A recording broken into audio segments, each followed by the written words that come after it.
Magandang umaga mga kababayan ko. Char, intro yun ah.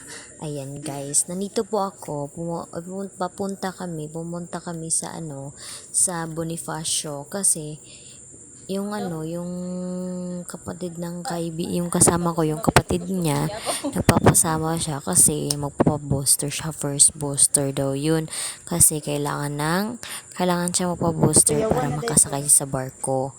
Ayun, kami din, di wala naman kaming first booster, kailangan naman namin mag first booster kasi nandun kami sa center sa barangay, sa hindi ako nurse, lang ako, BHW. Kailangan talaga ikaw yung mauna kasi ikaw yung nagdala ako kasi isang prok lang yung dinadala ko, 'di ba? Yan, kailangan ikaw yung una kung ano man yung mga sa inyo. Ikaw yung first na example, yung first booster. Ayan. Patapos na rin ako niyan. Tapos nagpipicture kami. Akala ng kaibigan ko ay picture. Ayun pala ay video.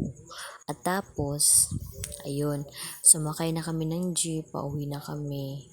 Ayun, nag first booster na yung chinig up kami nung picture na yun, chinig up kami at yan, naghihintay na lang kami kasi pinapahintay kami ng babae kung ano yung nararamdaman namin. Hindi mo na kami pinauwi. At tapos yun, pagkatapos okay naman kami, umuwi na kami. Yan lang.